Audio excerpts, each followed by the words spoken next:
ഇവനാണ് ആള്. ബോസ് എന്നും ഷൈലോക്ക് എന്നും ആളുകൾ ഇവനെ കുറിച്ച് പറയുമെങ്കിലും ഇവന്റെ യഥാർത്ഥ ഊരോ പേരോ ആർക്കും അറിയില്ല. 2016 മുതൽ മലയാള സിനിമയുടെ അപ്രഖ്യാപിത ദൈവമാണിവൻ. ഷൈലോക്കോ?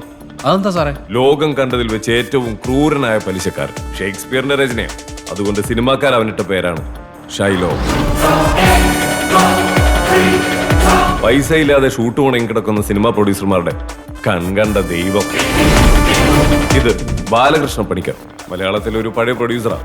ഇയാളുടെ ലാസ്റ്റ് സിനിമ കംപ്ലീറ്റ് ചെയ്യാൻ കാശ് നൽകിയാണ് ബോസ് കളി തുടങ്ങുന്നത്. അവസാനം കൊടുത്ത കാശ് തിരിച്ചു നൽകാൻ കഴിയാതെ വന്നപ്പോൾ ബോസ് അവനെ പിടിച്ച് മാനേജരും ആക്കി. ഇത് ഗണപതി, ബാലകൃഷ്ണ പണിക്കരുടെ ഡ്രൈവറായിരുന്നു ഇവൻ. പണിക്കർ ബോസിന്റെ കൂടെ കൂടിയ ശേഷം ഇവൻ ബോസിന്റെ ഡ്രൈവറായി. ഇപ്പൊ ഇവർ രണ്ടുപേരുമാണ് ബോസിന്റെ ലെഫ്റ്റും റൈറ്റും. അപ്പോ ഇവന്മാരെ പൊക്കി പോരെ സാറേ? ഈ പറഞ്ഞതിൽ കൂടുതൽ കാര്യങ്ങളൊന്നും അവന്മാർക്കും അറിയില്ല. പിന്നെ അവരെ കൊണ്ട് പറയിപ്പിക്കാന്നുള്ള ഡയലോഗ് പറയാനായിട്ട് നിങ്ങൾ ഇവിടെ വിളിച്ചു വരുത്തേണ്ട കാര്യം എനിക്കില്ലല്ലോ. അല്ല സാർ, ഇയാൾക്കെതിരെ ഇപ്പൊ എന്താ പരാതി? കൊടുത്ത കാശ് തിരിച്ചു കൊടുക്കാൻ കഴിയാതെ വന്നപ്പോ പണിക്കരുടെ അവസ്ഥയെ ഇവിടുത്തെ പല പ്രൊഡ്യൂസേഴ്സിനും. പലരുടെയും കാറും വീടും സ്ഥലവും ഒക്കെ ഇപ്പൊ ഇയാളുടെ കയ്യില.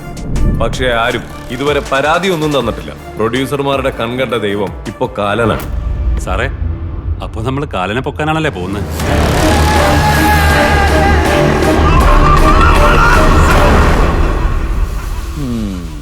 ഇതുപോലെ ഒരു 5-8 കിടക്കേണ്ട തറവാടായിരുന്നു എന്റേത്, അല്ലേ? ഇപ്പൊ ഒരു അംബാസിഡർ പോലും ഇല്ല. അല്ല, പഴയ പോലെ കവടി നടത്തിട്ടൊക്കെ ഇപ്പോഴും ഉണ്ടോ? നീ ആക്കിക്കോ, പക്ഷെ ഒരുപാട് കയറി അങ്ങ് ആക്കരുത്. അത് നിങ്ങൾ എന്തിനാ ചൂടാവുന്നത്? ഞാൻ സംശയം ചോദിച്ചല്ലേ. ഞങ്ങൾ കബഡി നിരത്തി പറഞ്ഞാൽ കറക്റ്റാ, ഒന്നും തെറ്റാറില്ല. അത് ശരിയാ, അതുകൊണ്ടാണല്ലോ ഇവിടെ ഇങ്ങനെ വന്ന് നിൽക്കേണ്ടി വന്ന്. ഭയങ്കര നിരത്തലായി പോയി. അല്ല, 99% ശരിയാവേണ്ടതാ, പക്ഷെ എന്റെ കാര്യത്തിൽ മാത്രം തേഞ്ഞുപോയി. അമ്മളെ ഒന്ന് നിന്നേ. ഈ തട്ടോ കേട്ട് എന്നും അങ്ങോട്ടാ വല്ല ചാത്ത സേവ ഉണ്ടോ? ചാത്തൻ സേവ അങ്ങനെയൊക്കെ ഉണ്ടോ? പിന്നെ അല്ലാതെ ചില സിനിമാക്കാർക്ക് അങ്ങനെയൊക്കെ ഉണ്ട്. അവന്മാർ അങ്ങനെയൊക്കെയല്ലേ പിടിച്ചിരിക്കുന്നത്. മാത്രമല്ല, ഈ വീട്ടിൽ നിന്ന് ചില രാത്രികളിൽ നിലവിളിയും കരച്ചിലും ഭയങ്കര ശബ്ദങ്ങളും കേൾക്കാറുണ്ട്. ഇവിടെ എന്തോ ചാത്തൻ സേവയുണ്ട്.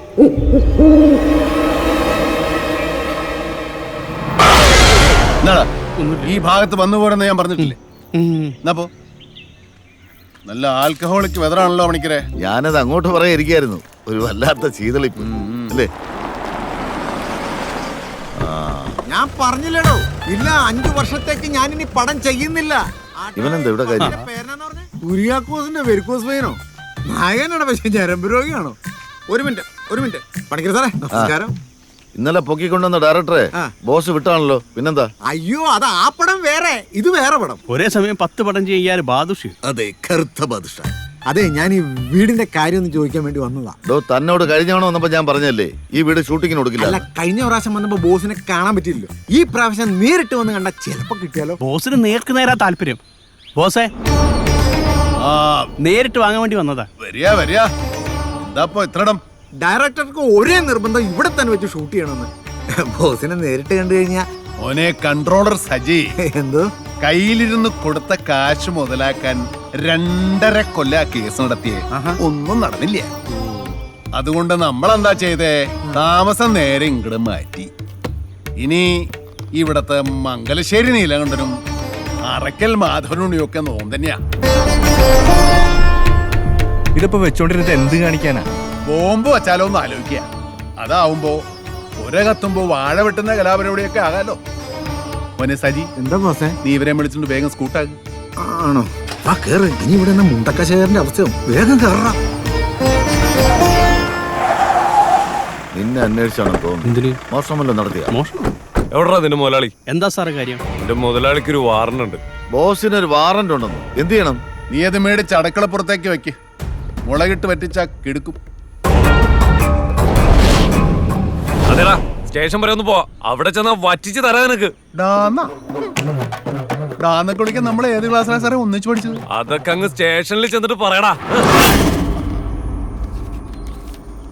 അയ്യോ സാറേ, ഇത് എന്നാക്കെയാ സാറേ എഴുതി പിടിപ്പിച്ചിരിക്കുന്നേ? പേടിച്ചു പോയ നീ.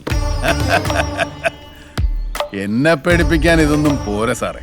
കുറഞ്ഞത് ഈ SIA ബാറി വെച്ച് കൊങ്ങാക്കി പിടിച്ചതോ, സൂപ്പർ സ്റ്റാറിന്റെ കാർ അടിച്ചോണ്ട് പോകുന്നതോ, ഈ മംഗലശ്ശേരി അമ്മനെ കയ്യേറിയതോ, ഇപ്പതാ സാറിനെ ഇതുപോലെ മാനം കെടുത്തി വിടാൻ പോകുന്നതോ, അങ്ങനെ എന്തെങ്കിലും എന്റെ ചെറിയ ഗുണ്ടായുസം പോലും മെൻഷൻ ചെയ്യാതെ എന്ത് വാറണ്ട് സാറേ? ഞാനാണെങ്കിൽ SP റാങ്കിൽ കുറഞ്ഞ ഒരാളോട് സംസാരിച്ചിട്ട് തന്നെ കുറെ കാലമായി. അതുകൊണ്ട് സാർ ചെല്ല്, പോയച്ച് വരുമ്പോ എന്നെ പിടിക്കണമെങ്കിൽ എന്റെ പേരിൽ എന്തെങ്കിലും ഒരു കേസ് ഉണ്ടാക്കിക്കൊണ്ടു പോവാ. ഇതീ പറഞ്ഞ കാര്യങ്ങളെല്ലാം ആ നിൽക്കുന്ന ബാലകൃഷ്ണ പണിക്കരുടെ പേരിലുള്ളതാണ്. അതുകൊണ്ട് സാർ പോയിട്ട് പുതിയ എന്തെങ്കിലും ഒരു കിടതാപ്പ് ഉണ്ടാക്കിക്കൊണ്ടു പോവാ. കൊണ്ടുവരുമ്പോ ഒരു 100-150 കോടിയുടെ കേസെങ്കിലും വേണം, ഇല്ലെങ്കിൽ എനിക്ക് ക്ഷീണമാണ്. പിന്നെ ഈ കിടതാപ്പ് കൊണ്ടുവരുന്നവൻ ഇത്രയും സ്റ്റാറൊന്നും പോരാ, കുറെ കൂടെ സ്റ്റാർ വേണം. ഇതിൽ ഒപ്പിട്ടവനായാലും മതി. ഓ പോടെ പോടെ പോടെ.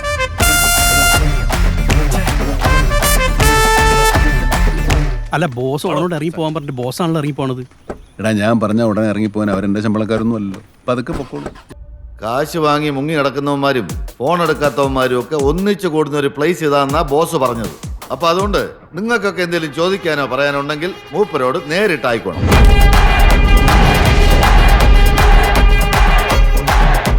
നമസ്കാരം.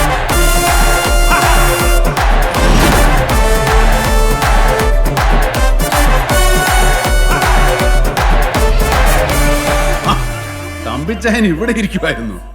സാറ്റലൈറ്റ് കിട്ടിയിട്ട് എന്റെ കാശരാന്ന് പറഞ്ഞ് ശൂന്യാകാശത്തോട്ട് പോയിട്ട് ഒരു വിവരമില്ലല്ലോ. അവിടെ റേഞ്ച് കിട്ടാത്തതുകൊണ്ടായിരിക്കും എന്നെ വിളിക്കാത്തത് അല്ലേ? ഇന്ന് വൈകുന്നേരം 5 മണിക്കുള്ളിൽ എന്റെ കാശ് തന്നില്ലെങ്കിൽ തന്റെ ആ ഓട്ട ചാനലിൽ കയറിയിരുന്ന് ഇന്ന് വൈകുന്നേരത്തെ 7 മണി ന്യൂസ് ഞാൻ വായിക്കും. ഞാൻ വായിച്ചറിയാവുന്നു. ആകെ അവിടെ കൈപ്പോവും. ബോസേ, മീറ്റിംഗിന്റെ ഇടയിൽ കയറി വന്ന് മാന്യന്മാരെ അപമാനിക്കരുത്. മാന്യന്മാർ ഇവിടെ എവിടുന്ന മാന്യന്മാർ? സെക്രട്ടറിയാ താനടക്കം ഇവിടെ ആരാടോ മാന്യന്മാർ? അതൊക്കെ പോട്ടെ. എനിക്ക് കാശ് തരാനില്ലാത്തവരാരെങ്കിലും ഉണ്ടെങ്കിൽ ഇവിടെ നിന്ന് ഇറങ്ങിപ്പോവാം. ബോസിന് കാശ് കൊടുക്കാൻ ഇല്ലാത്ത മാന്യന്മാർ ഗെറ്റ് ഔട്ട് ഹൗസ്.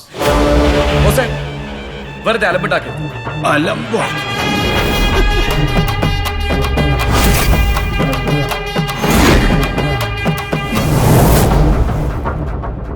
സെക്രട്ടറി, ദാണ്ട് ആ ഫോണിൽ നോക്കി കുത്തിരിക്കുന്നതിന്റെ സെറ്റിലല്ലാതെ ഞാൻ വേറെ എവിടെയെങ്കിലും കയറി അലമ്പുണ്ടാക്കിയിട്ടുണ്ടോ? ഇല്ല. ഇവൻ ഗ്യാരണ്ടി ആയിട്ട് എഴുത്തുന്ന സ്ഥലം വിറ്റാൽ പോലും പലിശ ഒക്കത്തില്ല, പിന്നല്ലേ മുതൽ. എന്നിട്ട് ഞാൻ 6 മാസം ഉണ്ടായിരുന്നു. എന്തുകൊണ്ടാ? നിങ്ങൾ നേരത്തെ പറഞ്ഞില്ലേ മാന്യത. അത് കാശ് മേടിച്ച് നക്കിയവനില്ലെങ്കിലും എനിക്കുള്ളത് കൊണ്ടാ. ഏത് മാന്യത?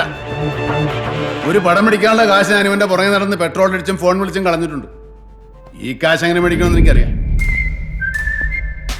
മിസ്റ്റർ പ്രതാപവർമ്മ തമ്പുരാൻ, ആ പുറത്ത് കിടക്കുന്ന മെഴ്സിഡസ് ബെൻസ് ആരുടെയാ? ഡ്രൈവറുടെ കയ്യിൽ നിന്ന് ആ താക്കോൽ ഞാനിങ്ങ് വാങ്ങിച്ചു.